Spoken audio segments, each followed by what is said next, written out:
नमस्कार, सत श्री अकाल। मैं professor Rajiv Kapoor Delhi technological university ਤੋਂ ਅੱਜ ਤੁਹਾਡੇ ਸਾਰਿਆਂ ਨਾਲ ਇੱਕ ਐਸੇ ਵਿਅਕਤੀਤਵ ਦੇ ਬਾਰੇ 'ਚ ਗੱਲ ਕਰਨ ਲਈ ਅੱਜ ਆਏ ਹਾਂ, ਜਿਹਦੇ ਬਾਰੇ 'ਚ ਅੱਜ ਦੇ ਪਰਿਪੇਖ 'ਚ, ਅੱਜ ਦੇ ਵਾਤਾਵਰਣ ਦੇ ਹਿਸਾਬ ਨਾਲ ਉਸ ਵਿਚਾਰ ਦੀ, ਉਸ ਵਿਚਾਰਧਾਰਾ ਦੀ ਬਹੁਤ ਜ਼ਿਆਦਾ ਜ਼ਰੂਰਤ ਹੈ। ऐसी विचारधारा जो बहुत साल पहले इस देश ਨੂੰ ਇੱਕ ਰਾਸ਼ਟਰ ਦੀ ਤਰ੍ਹਾਂ ਪਰੋ ਕੇ ਉਹਨੂੰ ਇਕੱਠਾ ਕਰਨ ਦੇ ਲਈ, ਲੋਕਾਂ ਨੂੰ ਇਕੱਠਾ ਕਰਨ ਦੇ ਲਈ, ਲੋਕਾਂ 'ਚ ਇਕਜੁੱਟਤਾ ਕਰਨ ਲਈ ਇਹ ਇੱਕ ਐਸਾ ਵਿਚਾਰ ਆਇਆ ਸੀਗਾ। और उस विचार के नाल ना सिर्फ एक ऐसे शिक्षक का दिमाग सीगा, ओदी क्षमता, ओदी कैपेबिलिटी सी, बल्कि उन्हें सारे राष्ट्र दे विच ना केवल उन्होंने एकजुट काफ़ी हद तक करता, बल्कि एक ऐसी विचार ਨੂੰ प्रैक्टिकली ਉਹਨੂੰ ਕਰਕੇ ਦਿਖਾਇਆ। ऐसे व्यक्तित्व ਨੂੰ ਅਸੀਂ ਸਭ ਲੋਕ ਜਾਣਦੇ ਹਾਂ। ਉਹਨਾਂ ਦਾ ਨਾਮ ਹੈ ਚਾਣक्य। ਅੱਜ ਮੈਂ ऐसे ही ਇੱਕ ਮਹਾਤਮਾ, ਮਹਾਪੁਰਸ਼ ਦਾ ਤੁਹਾਡੇ ਨਾਲ ਕੁਝ ਜ਼ਿਕਰ ਕਰਾਂਗਾ और ਅਸੀਂ ਨਿਚੋੜ ਕੱਢਾਂਗੇ ਕਿ ਅੱਜ ਦੇ ਪਰਿਪੇਖ 'ਚ ਐਸੇ ਵਿਅਕਤੀਤਵ ਨੂੰ ਪੜ੍ਹ ਕੇ, ਜਾਣ ਕੇ ਔਰ ਉਹਨਾਂ ਦੇ ਵਿਚਾਰਾਂ ਨੂੰ ਅਮਲੀ ਜਾਮਾ ਇੰਪਲੀਮੈਂਟੇਸ਼ਨ ਕਰਕੇ ਅਸੀਂ ਇਸ ਆਪਣੇ ਦੇਸ਼ ਨੂੰ, ਆਪਣੇ ਰਾਸ਼ਟਰ ਨੂੰ ਕਿੱਦਾਂ ਤਰੱਕੀ ਦੇ ਰਸਤੇ 'ਤੇ ਲਿਆ ਸਕਦੇ ਹਾਂ। चाणक्य ਦਾ ਨਾਮ ਕੌਟਿल्य ਵੀ ਕਿਹਾ ਜਾਂਦਾ ਹੈ। ਉਸ ਕੌਟਿल्य ਦਾ ਜਨਮ ਸਥਾਨ, ਜਨਮ ਦੀ ਡੇਟ, ਤਿਥੀ, ਇਹਦੇ ਬਾਰੇ 'ਚ ਬਹੁਤ ਸਾਰੀਆਂ ਭ੍ਰਾਂਤੀਆਂ, ਬਹੁਤ ਸਾਰੇ ਲੋਕਾਂ ਨੇ, ਬਹੁਤ ਸਾਰੇ ਵਿਦਵਾਨਾਂ ਨੇ ਆਪਣੇ ਆਪਣੇ ਤਰੀਕੇ ਦੇ ਨਾਲ ਅਲੱਗ-ਅਲੱਗ ਪੁਰਾਣਾਂ ਨੂੰ,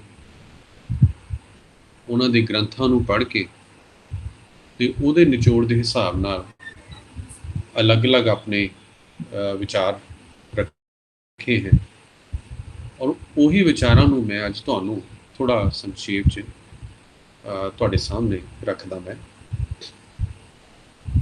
ਕੁਛ ਇੱਕ ਪੰਡਿਤ ਸ਼ਾਮ ਸ਼ਾਸਤਰੀ ਜੀ ਹੈ, ਜਿਨ੍ਹਾਂ ਨੇ ਅਰਥ ਸ਼ਾਸਤਰ ਜਿਹੜਾ ਕੌਟਿल्य ਦਾ ਲਿਖਿਆ ਹੋਇਆ ਸੀਗਾ, ਉਹਨੂੰ ਪੜ੍ਹ ਕੇ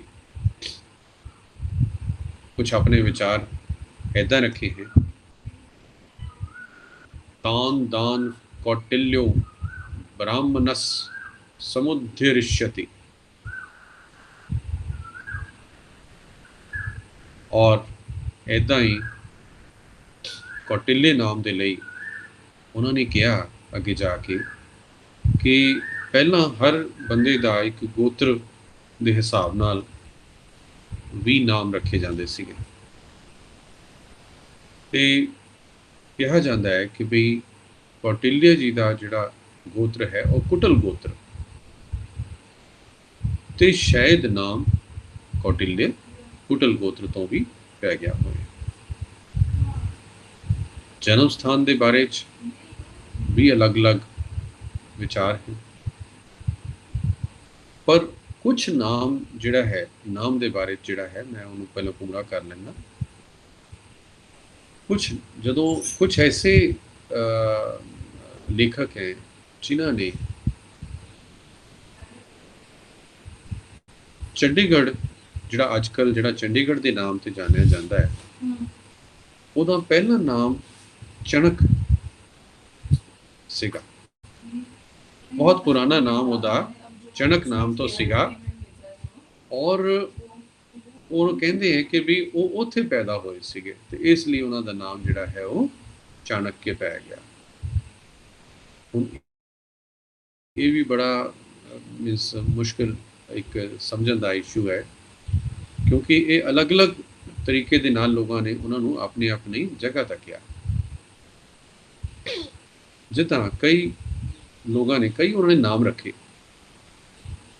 ਕਈ ਤੇ ਈਵਨ ਕੇਰਲਾ ਦੇ ਦੱਸਦੇ ਹਨ, ਤੇ ਇਸ ਲਈ ਚਾਣक्य ਦੇ ਨਾਮ ਜਿਹੜੇ ਹੈ ਉਹ ਪੂਰੇ ਰਾਸ਼ਟਰ ਦੇ ਨਾਲ ਮਿਲੇ ਹੋਏ ਹੈ।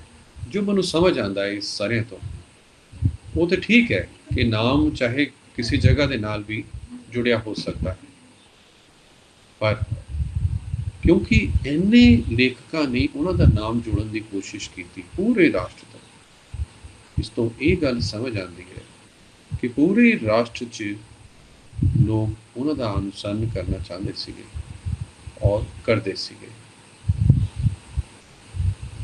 ਔਰ ਉਹਨਾਂ ਦੇ ਅਲੱਗ-ਅਲੱਗ ਜਿਹੜੇ ਨਾਮ ਰੱਖੇ ਗਏ ਜਗ੍ਹਾ ਦੇ ਅਨੁਸਾਰ, ਕੇਰਲ ਦੇ, ਕਰਨਾਟਕ ਦੇ, ਮੱਧ ਪ੍ਰਦੇਸ਼, ਬਹੁਤ ਸਾਰੇ ਜਗ੍ਹਾ ਤੇ, ਉਹ ਮੈਂ ਕੁਝ ਨਾਮ ਤੁਹਾਡੇ ਸਾਹਮਣੇ ਰੱਖਦਾ। ਉਹਦੇ ਨਾਲ ਤੁਹਾਨੂੰ ਇਹ ਚੀਜ਼ ਤੇ ਕਲੀਅਰ ਹੋ ਜਾਏਗੀ ਕਿ ਬਈ ਸਾਰੇ ਰਾਸ਼ਟਰ ਪੂਰੇ ਭਾਰਤ ਵਰਸ਼ ਦੇ ਵਿੱਚ ਉਹਨਾਂ ਦੀ ਵਿਅਕਤੀਗਤ ਰੂਪ ਤੇ, ਵਿਅਕਤੀਗਤ ਤੌਰ ਤੇ ਉਹਨਾਂ ਦੀ ਆਪਣੀ ਪਹਿਚਾਣ ਸੀਗੀ ਔਰ ਲੋਕ ਉਹਨਾਂ ਨੂੰ ਮੰਨਦੇ ਸੀ, ਉਹਨਾਂ ਦੇ ਗਿਆਨ ਨੂੰ, ਉਹਨਾਂ ਦੀ ਵਿਦਵਤਾ ਨੂੰ, ਤੇ ਉਹਨਾਂ ਦੀ ਵਿਚਾਰਧਾਰਾ ਨੂੰ ਔਰ ਉਹਨਾਂ ਦੇ ਹਿੰਮਤ ਨੂੰ, ਇਹਨਾਂ ਦੀ ਉਹ ਸਭ ਦਾ ਦਿੰਦੇ ਸਾਰੇ ਮੰਨਦੇ ਸੀ, ਮਾਨਤਾ ਸੀਗੀ। ਜਿੱਦਾਂ ਕਿ ਕੁਝ ਉਹਨਾਂ ਨੂੰ ਕਹਿੰਦੇ ਹੈ ਵਾਤਸਿਆਇਨ, ਮਲੰਗ, द्रविमल, अंगुल, वाराणक, कात्यायन, ਇਹੋ ਜਿਹੇ ਕਈ ਨਾਮ ਉਹਨਾਂ ਦੇ ਬੜੇ ਵਿਖਿਆਤ ਹੋਏ। ਹੁਣ ਉਹਨਾਂ ਦੇ ਜਨਮ ਸਥਾਨ ਦਾ ਥੋੜਾ ਜਿਹਾ ਪਰਿਚੈ ਦਿੰਦੇ ਹਾਂ। ਉਹਨਾਂ ਦਾ ਜਨਮ ਹੋਇਆ ਸੀ ਪਾਟਲੀਪੁੱਤਰ 'ਚ 375 ਈਸਾ ਪੂਰਵ ਮੰਨਿਆ ਜਾਂਦਾ ਹੈ ਐਸਾ, ਔਰ ਮ੍ਰਿਤਿੂ ਉਹ ਵੀ ਪਾਟਲੀਪੁੱਤਰ 'ਚ ਹੀ ਹੋਈ ਹੈ, ਔਰ ਉਹ ਹੋਈ ਹੈ 283 ਈਸਾ ਪੂਰਵ। ਸਿੱਖਿਆ ਜੋ ਅਨੁਮਾਨ ਲਾਇਆ ਜਾਂਦਾ ਹੈ ਉਹ ਉਹਨਾਂ ਦੀ ਤਕਸ਼ਿਲਾ 'ਚ ਹੋਈ। ਤਕਸ਼ਿਲਾ ਉਸ ਵੇਲੇ ਦਾ ਬਹੁਤ ਵੱਡਾ ਵਿਸ਼ਵ ਵਿਦਿਆਲਿਆ ਹੁੰਦਾ ਸੀ। ਉਹਨੂੰ ਜੇ ਅੱਜ ਦੇ ਵਿਸ਼ਵ ਵਿਦਿਆਲਿਆਂ ਦੇ ਨਾਲ ਆਪਸ 'ਚ ਮਿਲਾਈਏ ਤੇ ਉਹ ਉਸ ਟਾਈਮ ਦਾ ਵਰਲਡ ਦਾ ਸਭ ਤੋਂ ਜਿਹੜੇ ਵੱਡੇ ਵਿਸ਼ਵ ਵਿਦਿਆਲਿਆਂ 'ਚ ਗਿਣਿਆ ਜਾਂਦਾ ਸੀਗਾ।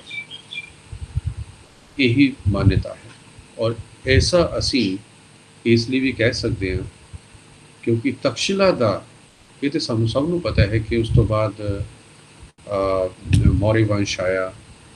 ਅੱਛਾ, ਤੇ ਇਹ ਸਾਰੇ ਜਿਹੜੇ ਆਚਾਰਿਆਂ ਦੀ ਉਹਨਾਂ ਦੇ ਜਿਹੜੇ ਪੜ੍ਹਨ ਲਈ ਬੱਚੇ ਜਾਂਦੇ ਸੀਗੇ, ਰਾਜਾ ਮਹਾਰਾਜਿਆਂ ਦੇ ਤਕਸ਼ਿਲਾ ਜਾਂਦੇ ਸੀਗੇ, ਤੇ ਇਸ ਤੋਂ ਪਤਾ ਲੱਗਦਾ ਹੈ ਕਿ ਵੀ ਤਕਸ਼ਿਲਾ ਇੱਕ ਸੱਚਮੁੱਚ ਹੀ ਇੱਕ ਬਹੁਤ ਹੀ ਉੱਚ ਸਿੱਖਿਆ ਦਾ ਕੇਂਦਰ ਰਿਹਾ। ਉਹਨਾਂ ਦੇ ਜਿਹੜਾ ਮੇਨ ਉਹਨਾਂ ਨੇ ਆਪਣੇ ਜੀਵਨ ਦੇ ਵਿੱਚ ਜਿਹੜਾ ਕੰਮ ਕੀਤਾ ਹੈ, ਇੱਕ ਤੇ ਐਸਾ ਕੰਮ ਕੀਤਾ ਉਹਨੂੰ ਅਸੀਂ ਦੋ ਵਿਭਾਗ 'ਚ ਅਸੀਂ ਵੰਡ ਸਕਦੇ ਹਾਂ। ਇੱਕ ਤੇ ਹੋ ਗਿਆ ਉਹਨਾਂ ਦਾ ਜਿਹੜਾ ਆਪਣੇ ਸਤਰ ਤੇ ਕੀਤਾ ਹੋਇਆ ਕੰਮ, ਉਹ ਕਾਫੀ ਵੱਡਾ ਹੈ, ਪਰ ਉਹਨਾਂ ਹੀ ਜਿਹੜਾ ਮਹੱਤਵਪੂਰਨ ਕੰਮ ਹੈ ਉਹ ਹੈ ਕਿ ਜਿਹੜਾ ਉਹਨਾਂ ਨੇ ਚੰਦਰਗੁਪਤ ਨੂੰ ਰਾਜਾ ਬਣਾ ਕੇ ਉਸ ਤੋਂ ਬਾਅਦ ਇੱਕ ਮਹਾਮੰਤਰੀ ਦੇ ਤੌਰ ਤੇ ਕੰਮ ਕੀਤਾ। ਤੇ ਮੈਂ ਪੂਰੇ ਜੀਵਨ ਨੂੰ ਦੋ ਹਿੱਸਿਆਂ 'ਚ ਵੰਡ ਸਕਦਾ। ਤੇ ਹੁਣ ਅਸੀਂ ਇੱਕ ਤੇ ਅਸੀਂ ਦੇਖਣਾ ਹੈ ਕਿ ਜਿਹੜਾ ਉਹਨਾਂ ਨੇ ਪਹਿਲਾਂ ਕੰਮ ਕੀਤਾ, ਜਿਹੜਾ ਆਪਣੇ ਜੀਵਨ ਤੇ ਆਪਣੇ ਵਿਅਕਤੀਗਤ ਰੂਪ ਨਾਲ ਕੀਤਾ ਉਹਨਾਂ ਨੇ ਕੰਮ। ਚਲੋ ਅਸੀਂ ਹੁਣ ਉਹ ਪਹਿਲੇ ਰੂਪ ਨੂੰ ਅਸੀਂ ਦੇਖਦੇ ਹਾਂ, ਦੂਜੇ ਰੂਪ ਦੇ ਵਿੱਚ ਅਸੀਂ ਥੋੜੀ ਜਿਹੀ ਦੇਰ ਬਾਅਦ ਆਉਂਦੇ ਹਾਂ।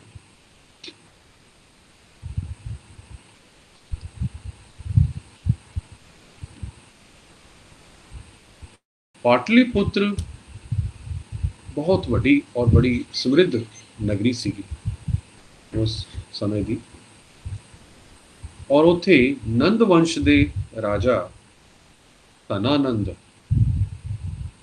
ਕੁਝ ਲੋਕ ਉਹਨਾਂ ਨੂੰ ਮਹਾਨੰਦ ਵੀ ਕਹਿੰਦੇ, ਨੰਦ ਵੰਸ਼ ਦਾ ਉੱਥੇ ਰਾਜਪਾਟ ਚੱਲਦਾ ਸੀ। ਹੁਣ ਮਗਧ ਜਿਹੜਾ ਰਾਜੇ ਸੀਗਾ ਇਹ ਬੜਾ ਸਮਰਿੱਧ ਔਰ ਬੜਾ ਪੁਰਾਣਾ ਔਰ ਬੜਾ ਸ਼ਕਤੀਸ਼ਾਲੀ ਤਾਕਤਵਰ ਰਾਜ ਹੁੰਦਾ ਸੀਗਾ। ਤੁਸੀਂ ਸੁਣਿਆ ਹੋਵੇਗਾ ਈਵਨ ਮਹਾਭਾਰਤ ਦੇ ਵਿੱਚ ਵੀ, ਮਹਾਭਾਰਤ 'ਚ ਜਦੋਂ ਇੱਕ ਹੁੰਦਾ ਜਰਾਸੰਧ ਨਾਮ ਦਾ ਰਾਜਾ, ਜਿਹਨੂੰ ਭਗਵਾਨ ਕ੍ਰਿਸ਼ਨ ਦਾ ਦੁਸ਼ਮਣ ਮੰਨਿਆ ਜਾਂਦਾ ਸੀਗਾ, ਜਿਹਨੂੰ ਫਿਰ ਬਾਅਦ ਚੋਂ ਭੀਮ ਉਹਦੀ ਹੱਤਿਆ ਕਰਦਾ, ਤੇ ਉਹ ਜਰਾਸੰਧ ਵੀ ਉਸੇ ਮਗਧ ਦੇਸ਼ ਦਾ ਰਾਜਾ ਸੀਗਾ ਤੇ ਕਾਫੀ ਸ਼ਕਤੀਸ਼ਾਲੀ ਬੜਾ ਤਾਕਤਵਰ ਰਾਜ ਉਹ ਬਹੁਤ ਹੀ ਪੁਰਾਣੇ ਸਮੇਂ ਤੋਂ ਰਿਹਾ।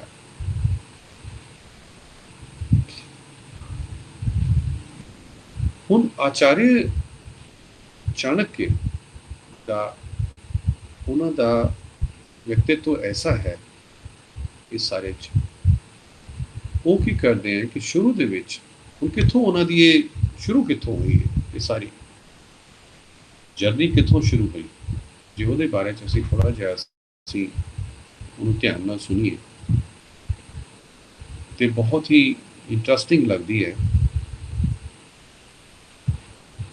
ਉਹ ਸਮੇਂ ਨੂੰ ਯਾਦ ਕਰਨਾ ਹੈ ਅਸੀਂ ਜਦੋਂ ਪੋਰਸ ਦੇ ਉੱਤੇ ਅਲੈਗਜ਼ੈਂਡਰ ਸਿਕੰਦਰ ਜਿਹੜਾ ਆਇਆ ਸੀ ਬਾਹਰੋਂ ਦੀ, ਉਹਨੇ ਹਮਲਾ ਕੀਤਾ। ਪੋਰਸ ਨੇ ਬਹੁਤ ਹਿੰਮਤ ਦੇ ਨਾਲ ਉਹਨੂੰ ਸਿਹਾ ਲੜਿਆ, ਡਰਿਆ ਨਹੀਂ, ਔਰ ਉਸ ਤੋਂ ਬਾਅਦ ਹਿੰਮਤ ਨਾਲ ਉਹਨੂੰ ਸਿਕੰਦਰ ਨੂੰ ਫੇਸ ਵੀ ਕੀਤਾ ਔਰ ਨਿਡਰ ਹੋ ਕੇ ਉਹਨੇ ਉਹਨੂੰ ਕਹਿਤਾ ਕਿ ਵੀ ਜੋ ਤੂੰ ਕਰਨਾ ਕਰ ਲੈ, ਜੋ ਰਾਜਾ ਇੱਕ ਦੂਜੇ ਰਾਜਾ ਨਾਲ ਕਰਦਾ ਹੈ। ਉਸ ਤੋਂ ਬਾਅਦ ਉਹਨੇ ਸੈਲਿਊਕਸ ਨੂੰ ਉੱਥੇ ਆਪਣੇ ਵੱਲੋਂ ਉਹਨੂੰ ਉੱਥੇ ਨਿਯੁਕਤ ਕਰਤਾ ਵੀ ਤੂੰ ਹੁਣ ਰਾਜਪਾਟ ਦੇਖੇਗਾ ਇੱਥੇ ਦਾ। ਇਹਨੂੰ ਜਿੱਦਾਂ ਇੱਕ ਦੂਜੇ ਅੰਗਰੇਜ਼ ਲੋਕ ਆਉਂਦੇ ਹੁੰਦੇ ਸੀ ਬਾਹਰੋਂ ਦੀ, ਤੇ ਆਪਣਾ ਇੱਕ ਉੱਥੇ ਓਬਜ਼ਰਵਰ ਟਾਈਪ ਕੋਈ ਛੋੜ ਦਿੰਦੇ ਔਰ ਰਾਜਾ ਨੂੰ ਉਹ ਪਰੇਸ਼ਾਨ ਕਰਦਾ ਰਹਿੰਦਾ ਔਰ ਉਹ ਫਿਰ ਚਲਦੀ ਉਹਦੀ ਜਿੱਥੇ ਉਹ ਚਾਹੇ ਉਹ ਚਲਾ ਲੈਂਦਾ। ਤੇ ਇੱਦਾਂ ਕਰਕੇ ਉਹਨਾਂ ਨੇ ਉੱਥੇ ਆਪਣਾ ਇੱਕ ਸ਼ਾਸਕ ਛੱਡ ਦਿੱਤਾ। ਹੁਣ ਦੇਖੋ ਇਹ ਇੱਕ ਛੋਟਾ ਜਿਹਾ ਇੱਕ ਰਾਜਾ ਜਿਹੜਾ ਹੁਣ ਪਾਰਟ ਜਿਹੜਾ ਹੈ ਗੁਰੂ ਰਾਜ ਜਿਹੜਾ ਹੈ, ਉਹਦੀ ਖਬਰ ਜਦੋਂ ਇਸ ਆਚਾर्य ਨੂੰ ਮਿਲੀ ਤੇ ਇਸ ਆਚਾर्य ਦੇ ਸਾਰਾ ਆਪਣਾ ਭਵਿष्य ਦਾ ਵੀ ਜੋ ਹੋਣਾ ਹੈ, ਜੋ ਹੋ ਸਕਦਾ ਹੈ, उस सब का उसने विचार अपने दिमाग च कर लिया। उसने ये निर्णय लिया कि ये जिहड़ी चिंगारी जिहड़ी है, जिहड़ी गुरु राज तो शुरू हुई है, पोरस दे हारन दे नाल शुरू हुई है, ये चिंगारी सारे राष्ट्र सारे देश च फैल सकती है और ਇਹਦਾ जे ना रोकया गया इन्हूं ਤੇ ਇਹ ਪੂਰੇ ਦੇਸ਼ ਨੂੰ ਆਪਣੇ ਕਬਜ਼ੇ 'ਚ ਲੈ ਜਾਏਗੀ। ਪੂਰਾ ਦੇਸ਼ ਬਾਹਰਲੀਆਂ ਤਾਕਤਾਂ ਦਾ ਗੁਲਾਮ ਹੋ ਜਾਏਗਾ। ਹੁਣ ਐਸੀ ਸੋਚ ਉਸ ਸਮੇਂ 'ਚ ਰੱਖਣੀ ਇਹ ਬਹੁਤ ਹੀ ਵੱਡੀ ਗੱਲ ਹੈ। ਤੁਸੀਂ ਇਹ ਦੇਖੋ ਕਿ ਇਸ ਦੇਸ਼ ਆਪਣੇ ਦੇਸ਼ ਦੇ ਬਾਰੇ 'ਚ कि ये एकजुटता का ये जिहड़ा संदेश है, ये जिहड़ी विचार है, विचारधारा है, ये जदों जदों असीं भुल गए, जदों जदों साडे देशवासियों ने, साडे अपने लोगों ने जदों ये भुलाया, उदों उदों बाहरलियां ताकतां ने इस ते हमला करके और कब्जा कर लिया। और यही कारण है कि मुगल आए और ये सारे बाद चों आते गए, ये सब असीं जानते हैं। पर उस समय तुसीं देखो कि इस आचार्य ने इस चीज़ नूं समझ के और ये निर्णय लिता कि मैं, चाहे मैं ये जिहड़ा राजा है धनानंद, ये अच्छा राजा नहीं है, ये प्रजा का हित नहीं चाहता, पर फिर भी मैं ये नाल गल करदा क्योंकि ताकतवर तो है और राष्ट्र इहदा बहुत वड्डा है। मगध राज बहुत वड्डा राज है और सारे राजियां तो वड्डा है। जे ये एकजुट करन ते आ जाता है तो बाकियां नूं फिर एक खबर मिल जाएगी, उन्होंने एक धरासा हो जाएगा कि भाई कोई वड्डी ताकत साडे नाल है। ते ये सोच करके वो नंद वंश के राजा को गया। जदों गया तो क्योंकि वो राजा ही इहो जिहा ही सीगा, वो प्रजा का हित चाहता ही नहीं सीगा, उन्होंने देश देना कोई मतलब ही नहीं सीगा। ते दोनों आपस च कहा सुनी हुई और अंत दे विच चाणक्य ने गुस्से नाल बोल के और ये कहता, क्योंकि उस राजा ने चाणक्य की बेइज्जती की, काफ़ी उन्होंने नीचा दिखाया। तो फिर आचार्य ने कहा कि भाई पहला ब्राह्मण लोग जिस तरह चोटी रखते होंगे सीगे, उन्होंने चोटी को खोलता कि भाई ये चोटी हुण उदों ही बन्नागा मैं जदों तैनूं इस गद्दी तो उतार दांगा। उन्हें बहुत वड्डी गल सी। हुण देखो किन्ने व्यक्तित्व निकल के आ रहे हैं उहदे चों, एक व्यक्तित्व नहीं है। एक तो हो गया कि राष्ट्र नूं इकट्ठा करना। हुण राष्ट्र नूं इकट्ठा करन दे लई पहला जिहड़ा स्टैप लिता, वो पहले स्टैप दे विच ही वो राजा ही ऐसा बेकार है कि वो कुछ करना ही नहीं चाहता। ऐसा व्यक्ति ऐसा आचार्य की करे? तो इसका मतलब जब तक वो राजा रहेगा, ऐसा राजा, तब तक ये देश इकट्ठा हो ही नहीं सकता। तो ये सोच के उसने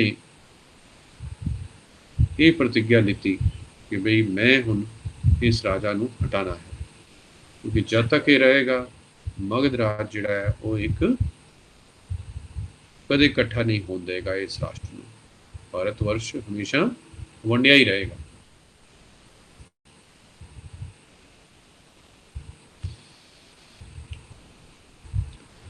ते नंद वंश का नाश करने के लिए आचार्य ने प्रतिज्ञा कर ली। उस तो बाद तुसी देखो कि चंद्रगुप्त नाम का एक लड़का, उन्हें देखा ये बहुत ही विलक्षण बच्चा है, बहुत ये ताकत है निर्णय लेने की, फिजिकल ताकत है और जो सोचता है उन्होंने कर लेंदा है। ऐसे व्यक्ति नूं पहचान के उन्होंने फिर शिक्षा देनी शुरू की। देखो शिक्षा भी उन्हें किस तरीके की शिक्षा उन्हें दी। एक शिक्षक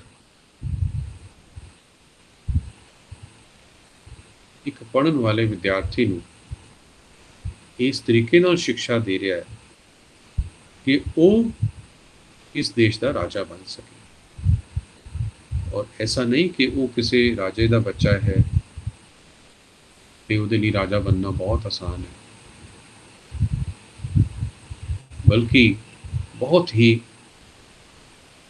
एक बहुत ही मुश्किल तरीके ਦੇ ਨਾਲ कि ਉਹਦੇ ਕੋਲ ਕੋਈ ਕਿਸੇ ਤਰੀਕੇ ਦੀ ਸੁਵਿਧਾ ਨਹੀਂ, ਉਹਦੇ ਕੋਲ ਕਿਸੇ ਤਰੀਕੇ ਦਾ ਕੋਈ ਰਾਜਪਾਠ ਨਹੀਂ ਹੈ, ਨਾ शिक्षक ਕੋਲ ਤੇ ਨਾ ਵਿਦਿਆਰਥੀ ਕੋਲ।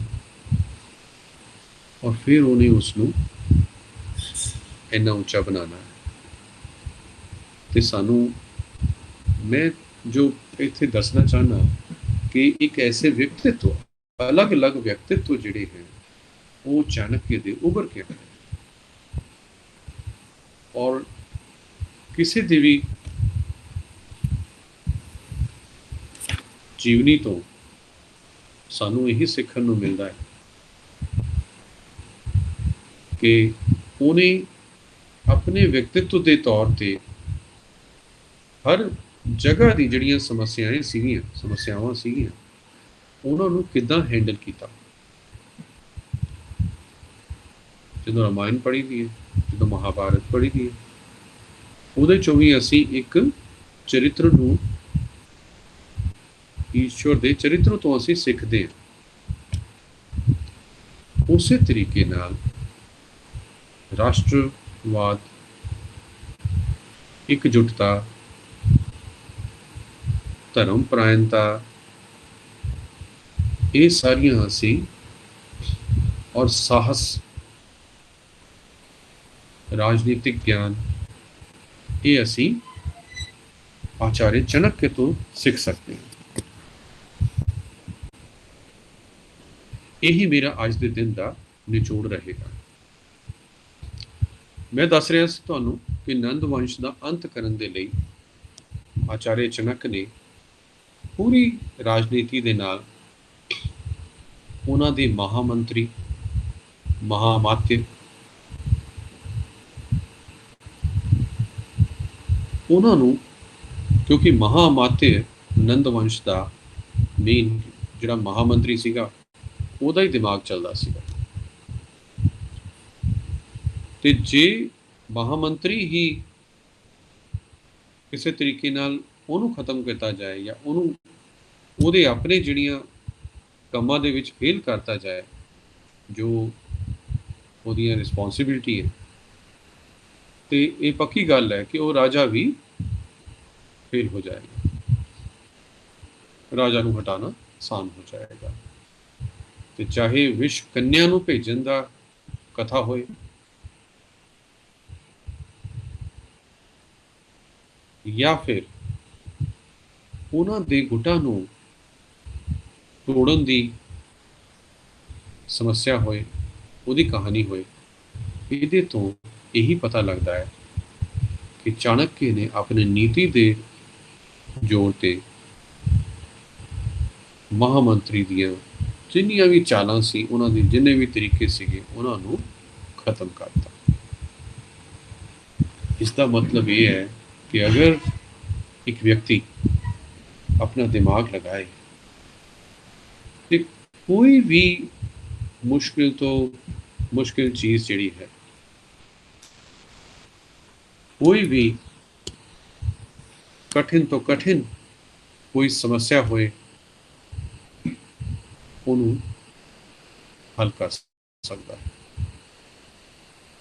और यही काम जिहड़ा है कौटिल्य ने किया। ਹੁਣ ਮੈਂ ਥੋੜ੍ਹਾ ਜਿਹਾ ਤੁਹਾਨੂੰ ਦੱਸਦਾ ਕਿ ਨੰਦ ਵੰਸ਼ ਦਾ ਅੰਤ ਇੱਕ ਵਿਅਕਤਿਤਵ ਹੋ ਗਿਆ। ਇਹਦੇ 'ਚ ਉਹਨਾਂ ਨੇ ਰਾਜਨੀਤਿਕ ਗਿਆਨ ਦਾ ਕਿ ਇੱਕ ਆਚਾर्य ਜਿਹੜਾ ਹੈ ਉਹ ਰਾਜਨੀਤਿਕ ਗਿਆਨ ਉਹ ਪੜ੍ਹਾਉਂਦਾ ਵੀ। ਵਿਸ਼ਵ ਵਿਦਿਆਲੇ ਦੇ ਵਿੱਚ ਬੱਚੇ ਪੜ੍ਹਦੇ ਹੈ, ਬਹੁਤ ਸਾਰੇ शिक्षक ਪੜ੍ਹਾਉਂਦੇ हैं, पर क्या वो अपनी राजनीतिक विज्ञान ਨੂੰ ਇੰਨਾ ਮੋਡੀਫਾਈ ਕਰ ਲੈਂਦੇ ਹੈ ਕਿ ਉਹ ਅੱਜ ਦੇ ਪਰਿਪੇਖ ਦੇ ਵਿੱਚ ਉਹ ਜਿਹੜੀ ਮੋਡੀਫਾਈਡ ਰਾਜਨੀਤਿਕ ਗਿਆਨ ਹੈ ਉਹਨੂੰ ਚਲਾ ਕੇ ਦਿਖਾ ਦੇਵੇ, ਉਹਨੂੰ ਕਾਰਿਆन्वित करके दिखा दे, ਉਹਨੂੰ ਚਲਾ ਦੇ, इंप्लीमेंट कर दे। ऐसा शिक्षक होना, ऐसा आचार्य होना अज की जरूरत है। तो मैं तुहानू अज यही दसना है कि चाणक्य के व्यक्तित्व कि असी किहड़ी किहड़ी जगह ते उन्हां दे व्यक्तित्व नू और किन्नियां डायरैक्शनस, जिद्दां शिक्षक के नाते, राजनीतिज्ञ के नाते, महामंत्री के नाते,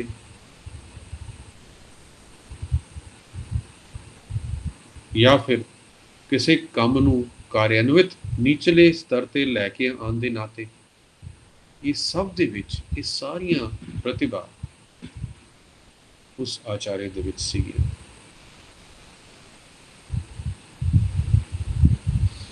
मैं थोड़ा जिहा होर अगे चलदा, मैं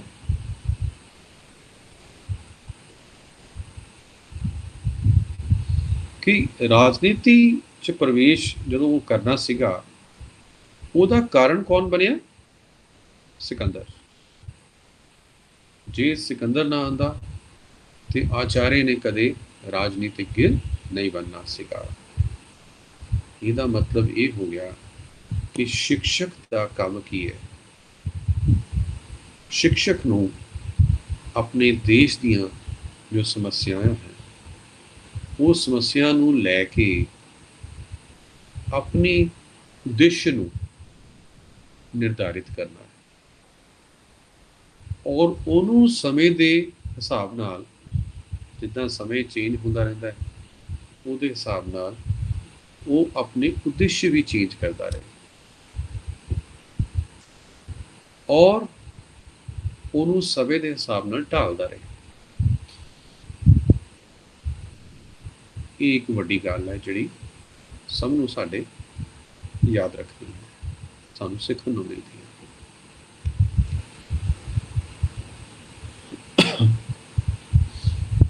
ਹੁਣ थोड़ा जिहा होर असीं देखते हैं कि कौटिल्य बहुत ही विद्वान पुरुष,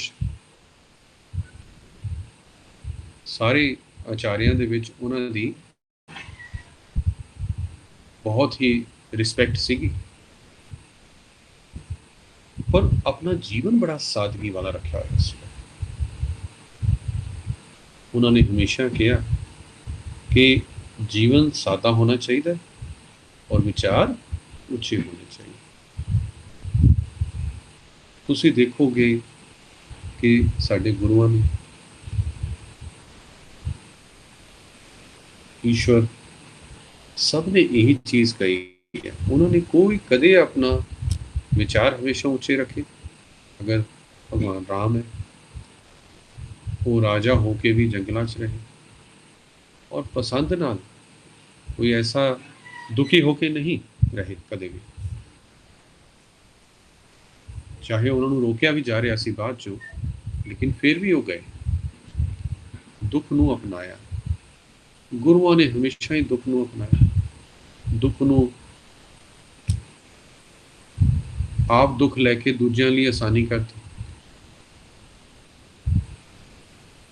आने वालियां सारा जिहड़ा देश है साडा, वो आभारी है। जे वो ना होंदे ते कुछ होर ही होंदे असीं। ये दुख, सादगी,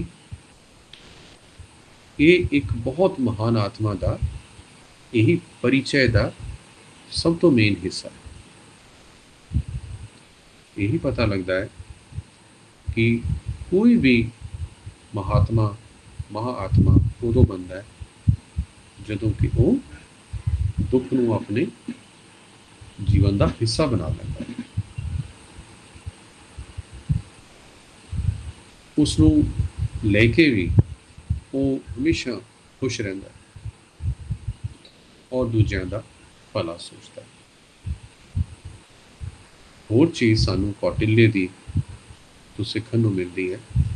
मैं तुहानूं होर भी दसांगा थोड़ा जिहा कि जिहदे च कि कौटिल्य दे उन्हें किस तरीके नाल ये नीतियां राजपाठ इनू चलाने दे लई किन्ने शास्त्र लिखे, वो थोड़ा जिहा एक हो जाएगा, एक थोड़ा लिटरेचर का काम हो जाएगा, पर मेन जिहड़ा ਉਹਦਾ सत है, ਉਹਦਾ सार है, ਉਹਦੇ जो समझ यही आता है कि उद्देश्य अपने जीवन का की उद्देश्य रखा जाए। चलो सपोज कर लो कि वो आचार्य है और धनानंद दे कोल जाता है और मान लो किसी कारण से बहस होती है, तो उस तो बाद उन्होंने पता लगता है कि धनानंद नूं भी ये बहुत ही प्रॉब्लम करूँगा, ठीक है ना, अगे वधाएगा समस्या नूं, तो फिर क्यों ना ये नाल आपस च कर लिया जाए महामाते के थ्रू या जिहड़ा भी उहदा महामंत्री सीगा। ते ऐसे केस दे विच अगर वो आचार्य जिहड़ा है वो मिल जाता है उस महामंत्री के नाल और महामंत्री उन्होंने थोड़ा जिहा सहूलतां दे दिंदा, उन्होंने घर दे कुछ होर दे भाई चलो तू चुप हो जा, पर ऐसा उन्हें नहीं किया। ऐसा उन्हें महामाते की नहीं गल कर रहा, ऐसा मैं कह रही चाणक्य नहीं है, ऐसा नहीं हो देता, क्योंकि उन्होंने ऐसा कुछ चाहिए ही नहीं सी। वो तो नीचे सो के सादगी नाल रह के उच्च विचार रख के ये खुश सीगा। एक समय की गल है, मैं तुहानूं छोटा जिहा एक दसदा, मैं वो बड़ी चंगा लगेगा, ऐसी चीज़ को सीखण का कुछ मिलूगा उहदे च कि 3 महात्मा बैठे सीगे, पाठ कर रहे सीगे, जदों सिकंदर ने हमला किया तो वो अपना जंगल च पाठ कर रहे सीगे, पोरस नूं हरा के वो अगे निकलिया, अलेक्जेंडर जिहड़ा सी, वो फिर आवाज़ ला के कहता है कि वो उड़ जाओ रस्ते चो, मैं तो बहुत ताकतवर हाँ, तो तुसी तो एवें ही हड्डियां निकलियां हुई हैं, तुहानूं तो एक वैसे ही धक्का देता तो मर जाना, तो तुसी हट जाओ रस्ते चो।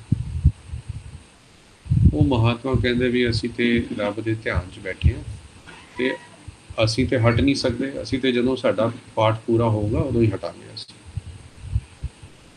वो कहता फिर मार देंगे असी, कहते फिर मार दे, क्योंकि मरना तो एक दिन है ही, असी अपना काम करते रहने हैं, तैनूं जो चंगा लगता तू कर ला। ते तुसी देखोगे कि उन्हें देखा कि मैं एक पोरस नूं हराया, वो पोरस ने हार मान के भी वो कहना मैं मरन तो नहीं डरदा, मार लै तो एक होर पोरस खड़ा हो जाएगा। ऐदा ही एक छोटे छोटे जिहड़े इत्थे दे लोग हैं, कोई महात्मा है बिल्कुल न ताकत है न कुछ है, हड्डियां निकलियां हुई हैं, वो भी कहना नहीं मनन नूं तैयार है, तो मैं इत्थे राज की करूँगा जो कोई कहना ही नहीं मनेगा। कहने का मतलब ये है कि असी जिहड़ा अपना कर्तव्य अपनी जिहड़ी ड्यूटी है वो करनी है, ये सार है इहदा। ते असी ये नहीं देखना कि इस काम दे नाल मेरा अपना की काम जुड़िया हो, कि मनु कोई वो परसनल ये दे दूगा तो चलो छड्डो, रब का काम छड्ड दो, एक पासे रहन दो, की पाठ करना बाद चो हो जाऊगा, हले तो काम की गल हो जाए। तो ये चीज़ां जिहड़ियां हैं यही सानू अपने उद्देश्य तो दूर कर दिया है। तो कहने का मतलब है कि उद्देश्य वो होना चाहिए, सानू सीखण नूं ये मिलता है कि जिहड़ा किसी दूजे दे लई होए, अपने लिए ना हो। जो चीज़ अपने लिए होती है वो उद्देश्य हो नहीं सकता, और उसकी सफलता या असफलता जिहड़ी होंदी है वो कोई निश्चित नहीं है, क्योंकि रब ने इस काम लिए बनाया ही नहीं किसी ने। यही चाणक्य ने कहा, यही चाणक्य ने अपने वचन च कहा, यही चाणक्य ने इंप्लीमेंट किया। ਹੁਣ मैं थोड़ा ਜਿਹਾ ਤੁਹਾਨੂੰ ਦੱਸਦਾ, क्योंकि ਅੱਜ मैं थोड़ा ਜਿਹਾ एक इंट्रोडक्शन के तौर पर लै रहा। तो फिर जे ਇਹੋ ਜਿਹੇ विद्वानों की, ਇਹੋ ਜਿਹੇ महात्मा ਦੀਆਂ जे होर किरतियां, उन्होंने काम ਜਿਹੜੇ है जे पसंद आएंगे, तो मैं वो एक किताब भी लिख रहा पूरे 365 दिन, और तो 365 ही व्यक्तित्व। चलो मैं वापस उस ध्यान ना कि कौटिल्य दी ਇਹੋ ਜਿਹੀਆਂ ਕਿਹੜੀਆਂ कृतियां हैं, की उन्होंने बनाया, जिन्हों पढ़ के ये सारा सानू पता लग सकता है। देखो, सब तो पहले एक चाणक्य के शिष्य होंगे सीगे कामंदक, उन्होंने एक ग्रंथ लिखा नीति सार।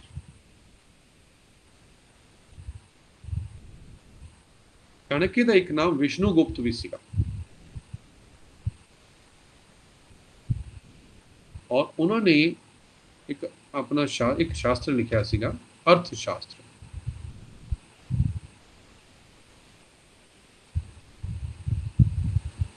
उस अर्थशास्त्र दे विच सारियां अर्थ दे रिलेटेड, फाइनेंस के नाल रिलेटेड सारियां नीतियां दसियां हुई।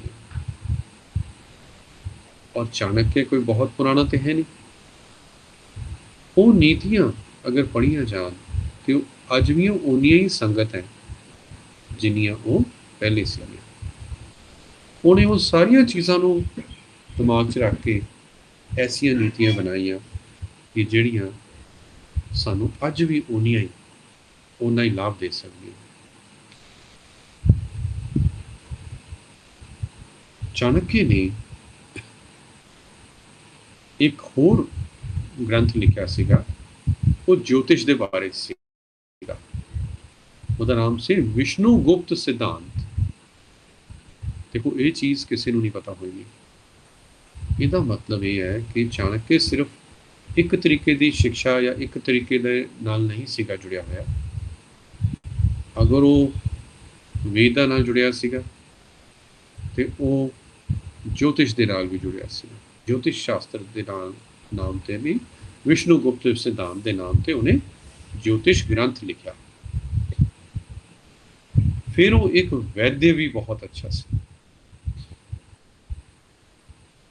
और आयुर्वेद के नाल, आयुर्वेद के आधारित उसने वैद्य जीवन नाम का एक ग्रंथ भी लिखा।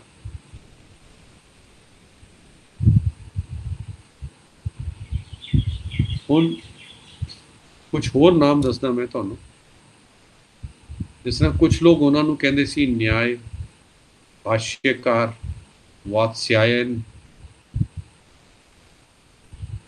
अलग अलग नामां दे नाल उन्होंने बुलाया गया। मैं तुहानूं कुछ नाम पहला भी दसे सीगे। हुण मैं अंत दे विच तुहानूं मैं दसदा कि क्योंकि चाणक्य का जो सब तो वड्डा जो मैं देखदा कि उन्होंने जिहड़ा काम रहा है वो सीगा देश के नाल, देश नूं जोड़ां दे नाल, और देश की किहो जी अवधारणा किहो जी होई, किदां दा होना चाहिए देश, इस बारे मैं सब तो ज़्यादा मैं अंत च कहना चाहना। उन्होंने ये कहा सीगा कि कोई भी राज होए, कोई भी राज्य होए, वो कुछ गिने चुने सिद्धांतों के उत्ते नहीं चलना चाहिए। रटे रटाए सिद्धांत जिन्होंने असीं कहते हैं कि बई ऐदा ही हुंदा है, ऐदा ही प्रजा नूं ये करना पैंदा है, ऐदा कर लेना हुंदा है, ऐदा उन्होंने रूल बना दो, राजा के हथ च है, ज़्यादा बोले तो उन्होंने मार दो, उन्होंने इधर उधर सुट दो। ये ज़्यादातर नैगेटिव तरीके दियां इहो जिहियां राजपाठ होंदा रहा है, होंदा भी है। पर ਉਹਨਾਂ ਦੀ ਕਿੱਦਾਂ ਦੀ ਸੋਚ ਸੀਗੀ ਦੇਖੋ। ਉਹ ਕਹਿੰਦੇ ਸੀਗੇ ਕਿ ਜਿਹੜਾ राज्य चलाने का जी तरीका है वो समाजिक समझौते उत्ते होना चाहिए बेस्ड। इसका मतलब ये है कि राजा समाज के नाल समझौता करे, समाज अपनी गल कहे और राजा उन्होंने दसे कि मैं कितना पूरा कर सकता, और दोनों के समझौते दे नाल वो राज्य के रूल्स बननगे। हुण ये बड़ी वड्डी गल है, मेन गल है कि ये बहुत ओपरी जी गल उपरले लैवल की है, पर इनू माइक्रो लैवल से किदां करना, किदां हो सकता है।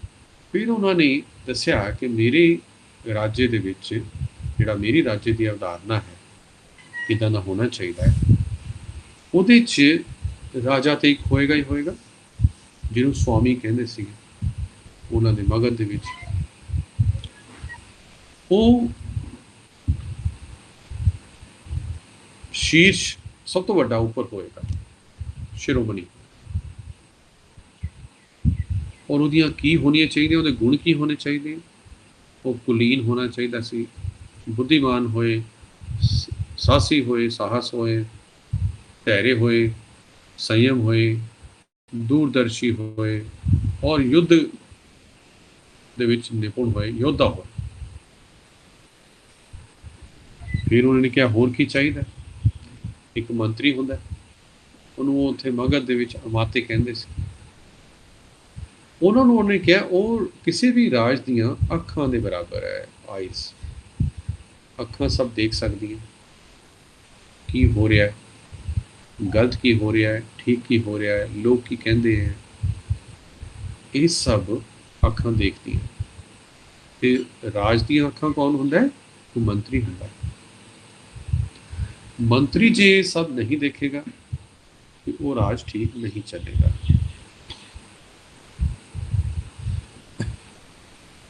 तो इहो जे मंत्री होने चाहिए जिहड़े अलग अलग वर्गां दियां समस्यावां नूं उन्हां नूं देख सकन। ऐसे नहीं होने चाहिए जिहड़े देख के भी अनदेखा कर लें। वो अपने अगे छोटे होर सचिव जिदा सैकटरी कहीदा है, अजकल सचिव रख सकते हैं, उप सचिव रख सकते हैं, ये सब तरीके दे ना होने चाहिए। उन्हां दी किहड़े गुण होने चाहिए, उन्हां च वो चरित्रवान होने चाहिए, और अलग अलग कला दे विच जिहड़े जिहड़े खेत्र हैं जिन्हां दा काम उन्होंने देखना है, क्योंकि वो अखां है मंत्री दी, मंत्री एक अख है देश की, और देश दी अखां है वो सारे सचिव ते उप सचिव हो गए। जे वो देख ही नहीं सकते काम तो वो देश दी अखां ही खराब हो गई तो वो देश की करूँगा आगे। ये देखो कि ऐसे लोगों की भर्ती कितना की जाए, जे ये लोग ठीक है तो देश नूं एक गल नीचे भी ऊपर पहुँच रही है। फिर उन्होंने दस्या जनपद जनपद जनपद जिहड़ी है उन्होंने कहा है कि ये किसी देश के पैर है, पैर और नीचे का हिस्सा सारा। हुण ये जनपद च की आउंदा है, इहदे च आउंदी है भूमि, जनता, जनसंख्या, ठीक है। तो यदा मतलब हो गया, हुण देखो जिस तरह भूमि हो गई, भूमि दे नाल की कनैक्शन है, किसानां दा कनैक्शन, किन्नी भूमि किन्नी है, उत्थे पानी की व्यवस्था है कि नहीं है, नहरां किन्नियां हैं, नदियां किन्नियां हैं, पानी पूरा पै जाएगा, नहीं पाऊगा तो किदां करना है, उन्होंने अरेंज किदां करना, कित्थों आऊगा, ये सारिया चीज़ां जिहड़ियां हैं वो जनपद ਵਿੱਚ ਆ ਗਈ। ਹੁਣ ਕਿਸੇ ਵੀ ਰਾਜ ਦਾ ਜਿਹੜਾ ਉਹ ਟਿਕਿਆ ਹੁੰਦਾ ਉਹ ਸਾਰਾ ਇਹਦੇ ਉੱਤੇ ਟਿਕਿਆ ਹੁੰਦਾ। ਅੱਖਾਂ ਉਹੀ ਦੇਖਣਗੀਆਂ ਜੋ ਜਨਪਦ ਮਹਿਸੂਸ ਕਰ ਰਿਹਾ ਹੈ। ਤੇ ਇਸ ਲਈ ਜੇ ਜਨਪਦ ਦੇ ਕੋਲ ਪਾਣੀ ਹੈ ਨਹੀਂ, ਉਹਦੇ ਕੋਲ ਜ਼ਮੀਨ ਨਹੀਂ ਹੈ, ਉਹਦੇ ਕੋਲ ਹਲ ਨਹੀਂ ਹੈ, ਉਹਦੇ ਕੋਲ ਜਿੱਦਾਂ ਪਸ਼ੂ ਹੁੰਦੇ ਹੈ ਉਹ ਨਹੀਂ ਹੈ ਪਿੰਡਾਂ ਦੇ ਵਿੱਚ, ਤੇ ਫਿਰ ਉਹ ਇਹਦਾ ਮਤਲਬ ਇਹੀ ਹੈ ਕਿ ਉਹ ਦੇਖਣ ਵਾਲੇ ਨੇ ਤਾਂ ਦੇਖਣਾ ਹੀ ਹੈ ਔਰ ਅੱਗੇ ਦੱਸਣਾ ਕਿ ਕੀ ਕੀਤਾ ਜਾਊ, ਕਿ ਉਹਨੂੰ ਕੰਪਨਸੇਸ਼ਨ ਕਿੱਦਾਂ ਕਰਨੀ ਹੈ। ਪਰ ਜਿਹੜੇ ਲੋਕ ਇਸ ਚੀਜ਼ ਨੂੰ ਮਹਿਸੂਸ ਕਰ ਰਹੇ ਹੈ, ਜਿਹਦਾ ਸਭ ਤੋਂ ਜ਼ਿਆਦਾ ਇਫੈਕਟ ਜਿਹੜੇ ਲੋਕਾਂ ਤੇ ਹੋਣਾ ਹੈ ਉਹ ਹੈ ਜਨਪਦ, ਜਨਤਾ ਜਨਾਰਦਨ। ਤੇ ਕਿੰਨੇ ਵਨ ਹੈ, ਕਿੰਨੇ ਜੰਗਲ ਰਹਿ ਗਏ, ਜੰਗਲਾਤ ਖਤਮ ਹੋ ਗਏ, ਤੇ ਇਹ ਸਾਰਾ ਜਿਹੜਾ ਹੈ ਕਿੰਨੇ ਉੱਥੇ ਕਿਸਾਨ ਦਾ ਕੰਮ ਕਰਦੇ ਹੈ, ਕਿੰਨੇ ਉੱਥੇ ਫੈਕਟਰੀਆਂ ਵਾਲੇ ਹੈ, ਕਿੰਨੇ ਉੱਥੇ ਹੋਰ ਲੋਕ ਹੈ ਜਿਹੜੇ ਵੇਚਣ ਦਾ ਖਰੀਦਣ ਦਾ ਕੰਮ ਕਰਦੇ ਹੈ। ਤੇ ਇਹ ਸਾਰੀਆਂ ਚੀਜ਼ਾਂ ਜਨਪਦ ਦੇ ਵਿੱਚ ਆਉਂਦੀਆਂ। ਇਹ ਹੋਣਾ ਚਾਹੀਦਾ ਬਿਲਕੁਲ, ਜਿੰਨਾ ਚੰਗਾ ਹੋਏ ਓਨਾ ਹੀ ਉਹ ਰਾਜੇ ਦਾ ਵਿਅਕਤਿਤਵ, ਉਹ ਰਾਜੇ ਦੇ ਗੁਣਾਂ ਨੂੰ ਓਨਾ ਹੀ ਉੱਪਰ ਉਭਾਰੇਗਾ। ਫਿਰ ਉਹਨਾਂ ਨੇ ਕਿਹਾ ਦੁਰਗ ਕਿਲਾ, ਇਹ ਕਿਸੇ ਰਾਜ ਦੀਆਂ ਬਾਹਾਂ ਹੈ। ਹੁਣ ਦੇਖੋ ਬਾਹਾਂ ਕੀ ਕਰਦੀਆਂ, ਇਹ ਸਾਨੂੰ ਪ੍ਰੋਟੈਕਸ਼ਨ ਦਿੰਦੀਆਂ। ਜੇ ਕੋਈ ਮਾਰਨ ਆਏ ਤੇ ਅੱਗੇ ਹੱਥ ਕਰ ਦਿੰਦੇ ਅਸੀਂ, ਤੇ ਇਹਨੂੰ ਉਹਨਾਂ ਨੇ ਬਾਹਾਂ ਕਿਹਾ, ਜਿਹਨਾਂ ਰਕਸ਼ਾ ਕਰਦੀਆਂ ਸਾਡੇ ਦੇਸ਼ ਦੀ। ਤੇ ਉਹਨਾਂ ਨੇ ਕਿਹਾ ਕਿ ਦੁਰਗ ਐਸਾ ਹੋਣਾ ਚਾਹੀਦਾ ਹੈ ਜਿਹੜਾ ਰਕਸ਼ਾ ਕਰੇ ਔਰ ਸਾਰੀ ਜਨਤਾ ਜਿਹੜੀ ਹੈ ਉਹਦੇ ਅੰਦਰ ਹੀ ਹੋਏ। ਤੇ ਕਿਲੇ ਨੂੰ ਕਿੱਦਾਂ ਵੱਡਾ ਕੀਤਾ ਜਾ ਸਕਦਾ, ਕਿਲੇ ਨੂੰ ਕਿੱਦਾਂ ਹੋਰ ਬਿਹਤਰ ਬਣਾਇਆ ਜਾ ਸਕਦਾ, ਇਹ ਸਭ ਕੰਮ ਦੇ ਉੱਤੇ ਉਹਨਾਂ ਨੇ ਦੁਰਗ ਇੱਕ ਵੱਡਾ ਉਹ ਰੱਖ ਕੇ, ਆਪਣਾ ਢੇਰ ਰੱਖ ਕੇ, ਬਿੰਦੂ ਰੱਖ ਕੇ, ਤੇ ਉਹਦੇ ਅੰਡਰ ਉਹਨਾਂ ਨੇ ਇਹ ਸਾਰਾ ਕਿਹਾ। ਫਿਰ ਉਹਨਾਂ ਨੇ ਕਿਹਾ ਕੋਸ਼, ਯਾਨੀ ਰਾਜਕੋਸ਼ ਜਿੰਨਾ ਜ਼ਿਆਦਾ ਹੋਏਗਾ। ਮੰਨ ਲਓ ਅੱਖਾਂ ਨੇ ਕੁਝ ਦੇਖਿਆ ਕਿ ਜਨਤਾ ਜਨਾਰਦਨ ਦਾ ਕੀ ਸਮੱਸਿਆ ਹੈਗੀ ਹੈ, ਉਹ ਸਮੱਸਿਆ ਨੂੰ ਪੂਰਾ ਕਰਨ ਦੇ ਲਈ ਜੇ ਰਾਜਕੋਸ਼ ਹੋਏਗਾ ਤਾਂ ਹੀ ਤੇ ਉਹ ਰਾਜਾ ਪੂਰਾ ਕਰੂਗਾ। ਜੇ ਉਹ ਰਾਜਕੋਸ਼ ਹੀ ਹੈ ਨਹੀਂ, ਖਾਲੀ ਪਿਆ, ਤੇ ਉਹ ਕਿਸੇ ਕਿਸਾਨ ਦੀ ਹੈਲਪ ਨਹੀਂ ਕਰ ਸਕਦਾ, ਉਹਨੂੰ ਕੁਝ ਦੇ ਨਹੀਂ ਸਕਦਾ। ਕਿਸੇ ਨੇ ਗਾਵਾਂ ਖਰੀਦਣੀ ਹੈ, ਕਿਸੇ ਨੇ ਮੱਝਾਂ ਲੈਣੀਆਂ, ਤੇ ਉਹ ਸਾਰੀਆਂ ਤਾਂ ਹੀ ਕਰ ਸਕਦਾ ਹੈ ਜਦੋਂ ਕੋਈ ਪੈਸਾ ਹੋਏ ਉਹਦੇ ਕੋਲ। ਹੁਣ ਸਮਝ ਨਹੀਂ ਆਉਂਦਾ ਕਿ ਜੇ ਕੋਸ਼ ਜ਼ਿਆਦਾ ਵੱਧ ਗਿਆ, ਕੋਸ਼ ਕਿੱਦਾਂ ਵਧੂਗਾ, ਉਹ ਟੈਕਸ ਜ਼ਿਆਦਾ ਲੈ ਲਓ, ਤੇ ਉਹ ਟੈਕਸ ਜ਼ਿਆਦਾ ਵੱਧ ਗਿਆ ਤੇ ਜਨਤਾ ਫਿਰ ਪਿਸ ਜਾਏਗੀ। ਤੇ ਫਿਰ ਉਹਨਾਂ ਨੇ ਕਿਹਾ ਕਿ ਇਹ ਦੋਨਾਂ ਦੇ ਵਿੱਚ ਇੱਕ ਸਮੰਜਸ ਰੱਖਣਾ ਹੈ ਸਾਨੂੰ।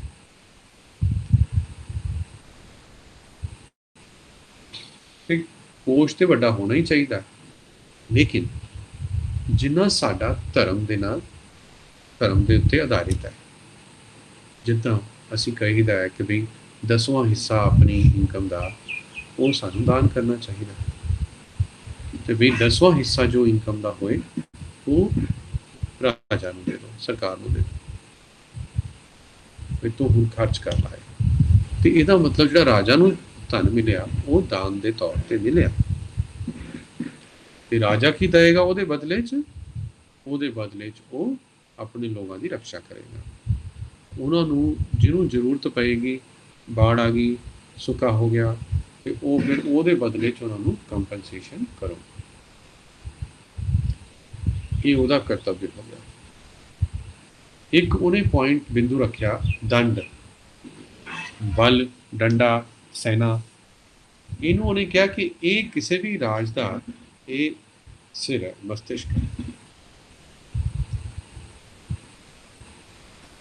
ਪ੍ਰਜਾ ਤੇ ਨਿਯੰਤਰਣ ਰੱਖਣਾ ਹੋਏ ਜਾਂ ਦੁਸ਼ਮਣ ਤੇ ਕਰਨਾ ਹੋਏ, कदे कदे कोई गलत भी हो जाता है कि एक नूं कोई चीज़ चाहिए है, वो दूजिਆਂ ਨੂੰ ज़्यादा परेशान कर रहा है।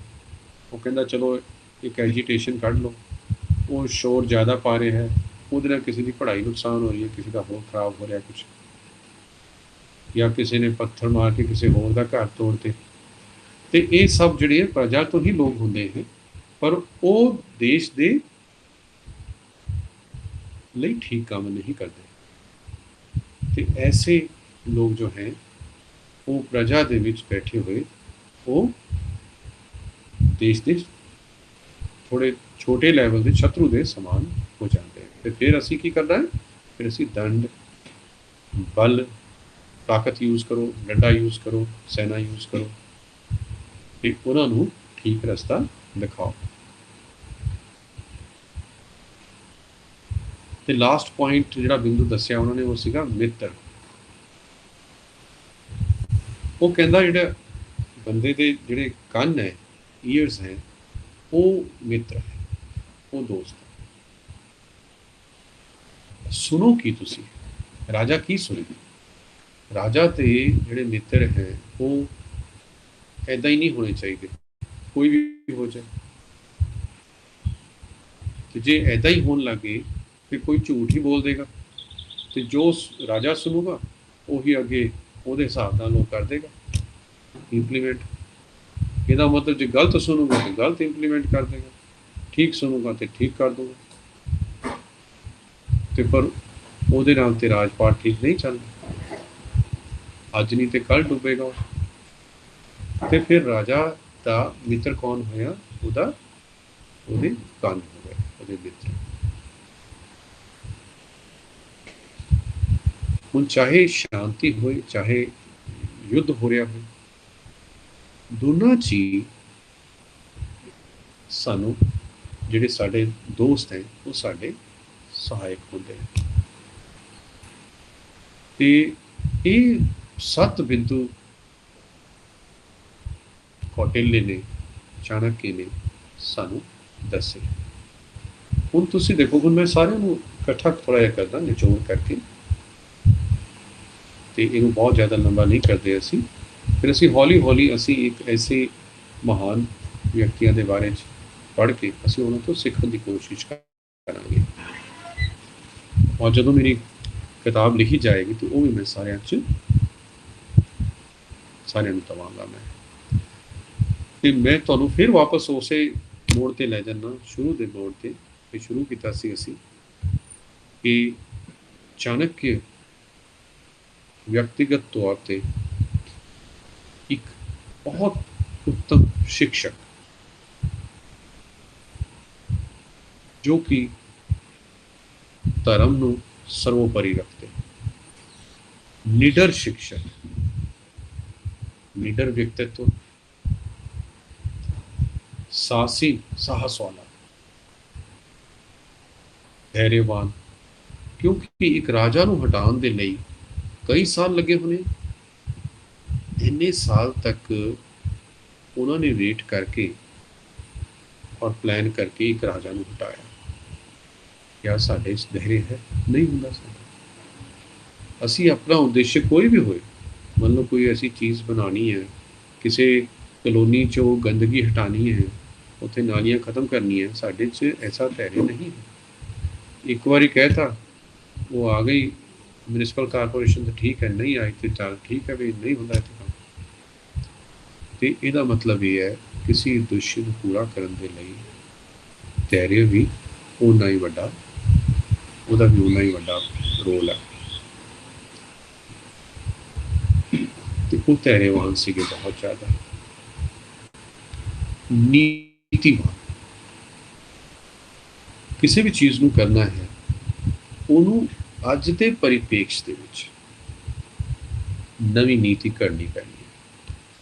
ਇਹ ਨਹੀਂ ਹੋ ਸਕਦਾ ਕਿ ਨੀਤੀ ਪੁਰਾਣੀ ਹੋਏ, ਪਰਿਪੇਕਸ਼ ਅੱਜ ਦਾ। ਉਸ ਨੀਤੀ ਨੂੰ ਦੁਬਾਰਾ ਨੁਕੀਲਾ ਕਰੋ, ਉਹਨੂੰ ਦੁਬਾਰਾ ਬਣਾਓ ਔਰ ਫਿਰ ਉਹਨੂੰ ਇਸ ਪਰਿਪੇਕਸ਼ ਦੇ ਵਿੱਚ ਅਪਲਾਈ ਕਰੋ।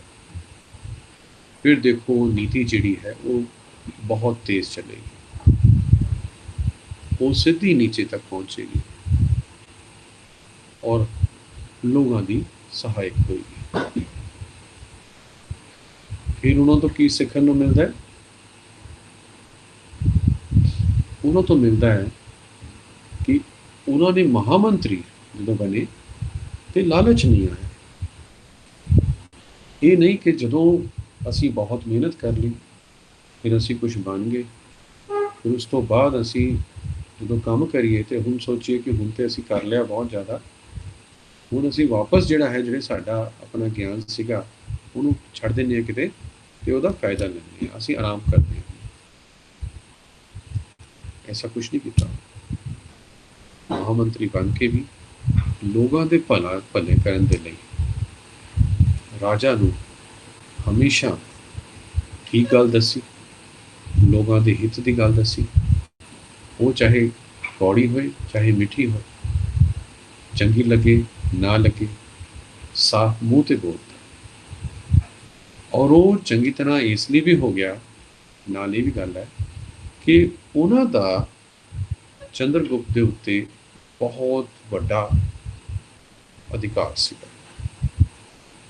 उन्होंने लियान ते, उन्होंने पालन ते, उन्होंने शिक्षा देन ते, क्योंकि राजे च भी घमंड नहीं आना चाहिए। जे राजा च घमंड आ गया वो महामंत्री की सुनी गल ओके गए इन्हें कढ़ दो, इन्हें मनु बनाया सी इनू मार दो, पहले खत्म करा दो, चाहे वो बाद चो भी डूब जाए। लेकिन वो ये सारे सत्त जिहड़े एक जिहड़े साडे शरीर के अंग नूं असीं राज दे नाल जोड़िया है, वो सत्तों के सत्तों जिहड़े बिंदु है वो सारियां च आपस का सामंजस होना चाहिए। ये जदों होएगा तो फिर साडे हाथ भी मजबूत ते साडे कान भी मजबूत, कान ठीक सुनणगे, अखां ठीक देखणगियां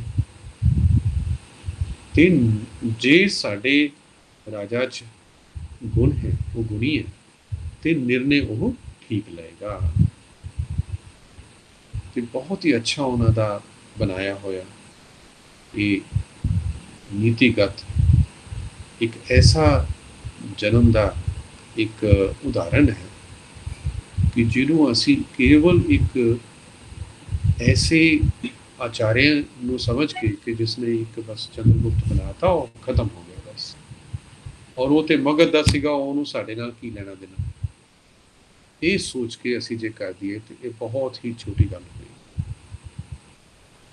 मेरा सबनों यही प्रार्थना है तुहानूं सबनों कि इन्हां दी जीवनी नूं, इन्हां दे जीवन की चर्चा नूं उन्होंने जीवन के आधार च लियाओ।